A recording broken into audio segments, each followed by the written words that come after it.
अगर आपको लगता है कि आपका पोस्चर सही है तो आप इस वीडियो को आगे स्क्रॉल कर लीजिए, और अगर लगता है कि आपको अपने पोस्चर को चेक करना है तो इस वीडियो के साथ बने रहिए। हम सबके पोस्चर के अंदर जो भी सिटिंग जॉब के अंदर है, उन सबके पोस्चर के अंदर एक जो सबसे मेजर कॉम्प्लिकेशन, हर पेशेंट को बैक पेन की एक समस्या आती ही आती है जो भी सिटिंग के अंदर है। अब सिटिंग के अंदर ये बैक पेन की समस्या क्यों आती है?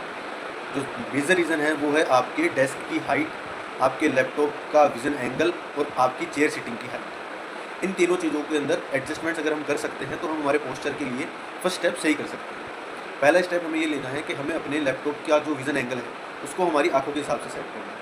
हमें ये नहीं हो कि हमें इस तरीके से देखना पड़ रहा है हमारे लैपटॉप को, ऐसे गर्दन झुका के देखना पड़ रहा है। तो ये सबसे पहला हमको करेक्शन करना है। सेकंड थिंग है कि हमारे डेस्क की हाइट अगर हम एडजस्ट कर सकते हैं, जैसे मान लीजिए आपकी डेस्क बहुत ज़्यादा नीचे है तो आप कितना भी लैपटॉप का एंगल सीधा करेंगे फिर वो विजन क्लियर नहीं है। तो आप अपने डेस्क की हाइट अपने लेवल से एडजस्ट कर लीजिए, ठीक है।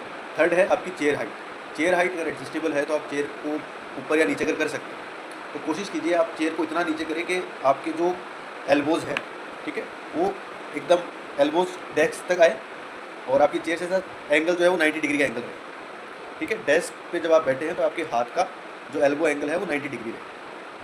थर्ड अपन अपने पोस्चर को लेकर कि अपन पोस्चर के अंदर क्या चीज़ें वो सुधार सकते हैं। एक तो हमें नेज़ल ब्रीदिंग करनी है जब भी हम काम कर रहे हैं। तो उससे होगा क्या, जब भी आप नेज़ल ब्रीदिंग करते हैं तब आपके चेस्ट अपने आप अपलिफ्ट होता है। जब आपका चेस्ट अपलिफ्ट होता है तो आपकी बैक अपने आप स्ट्रेट होती है।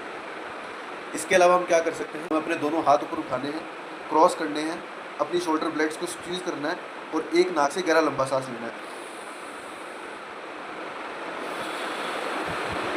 और नाक से गहरा लंबा सांस छोड़ना है। ये करने से हमारी जो भी स्पाइन है वो एक बार के लिए एलोंगेट होगी और एलोंगेट होने के बाद हल्का स्ट्रेच हो जाएगी, ताकि उससे क्या होगा कि आपकी मसल वापस इस पोस्चर में नहीं आएगी, ठीक है।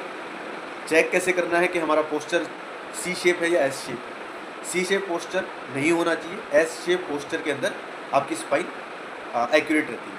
सी शेप पोस्चर अपन इस तरीके से चेक करेंगे, अपने पॉकेट्स के अंदर अपने दोनों हाथ डालेंगे और चेक करेंगे कि आपकी जो एल्बो और जो हाथ का जो एंगल है वैसे सी शेप में तो नहीं बन रहा है।